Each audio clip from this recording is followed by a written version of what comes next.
talk a lot about the Knicks on this show because Stephen A. loves them so much. So now here you go, Kenny. Do you trust the Knicks to go on a deep playoff run?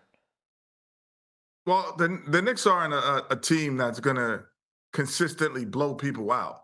They're a grind you out team. If they were a football team, they would have a running back. They wouldn't be throwing the ball. They're not airing it out. They're defensively minded. They in the second half of the season been probably one of the top one or two defensive teams. So they're going to have nights like that. But their strength is they say this guy down the stretch, Jalen Brunson, can get you a bucket when it matters, and he can make a play when it matters. And do you have another guy like him? And that's how they win games. That's how they won games last year in the playoffs. Most of their series went deep last year. They'll go deep again.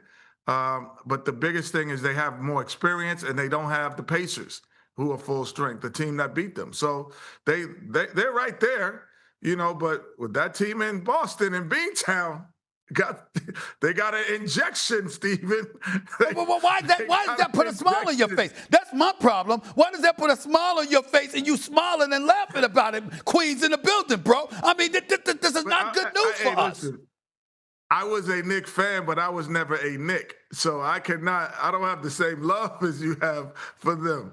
But, there was a shot of B12 in Boston that came back in Jason Tatum. So it changes a little bit of trajectory of what the Knicks might be able to do. Listen, man, I can't wait till I join y'all one of these days in Atlanta with the crew, even though I know Shaq going to dedicate a Shaq and a Fool segment to me, and I ain't looking forward to that with his big-ass self. I know he's going to get me. And Charles Barkley, we'll talk about what the hell he's been saying and how he's been looking. But I'm going to tell you this, Kenny. Here's my issue. When you sit up there and you talk about the grit and the grind, is that still applicable to our New York Knicks? What they were with Tom Thibodeau? It does seem to be a bit changed. They do seem to be a bit more finesse, dare I say, than they have been in the last couple of years. Does that not worry you when you consider Boston, Detroit, and Cleveland to a lesser degree? Does that not concern you? No, that's who they are. Like, you can't. When you come on our show, you're going to be the same person. It's not like you're going to start flipping and doing things that we do. You would come and do the same thing. You look at OG Anunoby, you look at Cat, you look at Brunson, the three guys, Mikal Bridges, and you look at Hart, Jason Hart. Look, those guys are grinded out guys. They aren't guys, maybe with the exception of Cat at times, who probably can play multiple kind of ways. But if you tell Jalen Brunson, push the ball at a 99% pace and let's play fast, you're inhibiting what he does best. It's like getting physicality on the guard that's guarding him. So, no, you are who you are. You're going to be who you are, and you're going to have to beat people the way you are. End of story. And so, yes, Detroit has a grinded out team too. So now you're going to have to see if you can outgrind, because physicality is not an issue in Detroit. It is not an issue. You want to be physical with Cade, he's like, bring it. You want to be physical with Duran, you can bring it. Oh, Isaiah Stewart, oh, thank you very much. Right. So this is the way they're going to have to win, and that is it. Listen, I agree with you with Cade Cunningham, except for when he goes against Stephon Castle in San Antonio. That's a different story. But outside of that, I totally agree with you. What I'm looking at right now— in the Eastern Conference. We're talking East. In the Eastern Conference. But what I'm asking you is this. Is there no difference between Mike Brown and Tom Thibodeau that concerns you? There is a difference. But Thibodeau's proven, honestly, with this team. Like, you're a couple of games or a couple of minutes away from, being in the NBA Finals. So he's proven this is a prove-it year for Mike Brown, who has, been a great coach throughout his career, coach of the year at times, been doing great. But has he done it with this team? He hasn't done it yet. So, yes, there is a concern because at least you knew what you were getting. Right now, you're not 100% sure on what the reaction is going to be through adversity. So, yeah, Mike Brown has a little bit more to prove at this point, because what's going to happen through adversity? Yeah, I feel like last year we were never questioning effort, and there's been a few games this season with the Knicks where we questioned effort in that game. But anyways, do you believe that Wemby can lead the young Spurs to a title, Kenny? What do you think? Oh, they're primed to be, in contention for sure. I mean, 100%. And the one thing that makes the Spurs so difficult to play against is you can't really have a game plan against them, or you can't practice a game plan. And Stephen even think about this when you was with Big House Gaines in college, and they go, okay, today on the second unit, you're going to be Steph Curry, and you're going to do this, and okay, you're going to be this person. Who do you say is going to be like Wembanayama on your second unit to practice against? Yep. He is an anomaly. There's nothing like him. You can't have anyone on your team do what he does. I need a 7'4" guy on my second unit to practice against that can shoot threes and then contest you from every shot. It's just impossible to practice against, prepare game plan. You can only prepare the game plan as you're playing against them. That is a huge advantage to me for the San Antonio Spurs. The thing about it is I watched that nasty block that Wemby had in the lane yesterday. And his arms were down, and he turned his head to make you look like he made you think that he wasn't involved. And then he just swatted the damn thing into the stands. This is Wemby.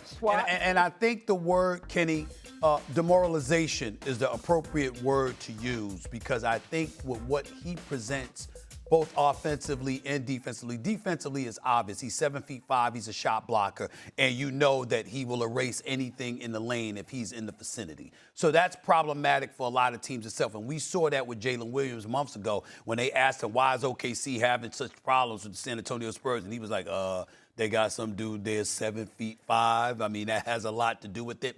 But then on the offensive side of the ball, what are you supposed to do when you got a cat that can handle the ball at 7'5" and dance on you and do a Euro step between three people in the lane and do a reverse dunk? I mean, you're just looking at it like, damn. That's what we're talking about. I got a question for you, Steven. Go ahead, man. Go ahead. Let's talk barbershop talk. Sure. If you had a choice to have on the New York Knicks, Wembanyama, Jokic, Giannis, which of the three are you taking? Stephen A. Smith, the ultimate New York Knicks guy. Damn, that's a good question. You take that. You know what? It has to be Wemby, believe it or not. Oh my! I thought for sure you'd say Jokic. It has to be Wemby. Okay, Jokic is phenomenal. He can't jump onto a curb and you can't stop him. He's just unbelievable. You gonna get your numbers. You gonna get your production from him, right?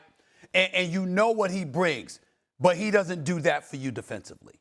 You look at Giannis, and Giannis is a gazelle. I mean, offensively, defensively, he's formidable. He's going to give you 30 and 12. But here's the thing. He's not going to give you that perimeter game, and he's not going to give you the free throw shooting either. Giannis struggles with both. And so when you look at it from that standpoint, in terms of an efficient threat, I know Giannis is phenomenal. Jokic is phenomenal. I get that. But both of them come up a bit short defensively. And offensively, Wemby's a bit more versatile than Giannis. So because of that, combined with his defensive prowess, his shot blocking ability, I would have to say Wemby. I mean, to be able to pull up from three, to have a mid-range, you understand? The other stuff they may have, but they don't have at 7'5" his ball handling and perimeter skills. And defensively, neither of them block shots like that. That's why I would say Wemby. Okay. Well, I would say all of them. I mean, you're talking about two guys who won championships. We're talking about right now, currently in pursuit of a championship. Right. I think the one person that probably fits the description of what New York City would feel like would be Wemby. Right. I think he would be the adjustment of that New York vibe. Yeah. It would be easier for the embracement of him. Now, obviously, Jokic and Giannis are unbelievable. But at this stage, I might have to say, in this pursuit this year, they're all in the same position. I mean, Jokic and Wemby are in a better position. So and Giannis gonna be home. They're in a better position.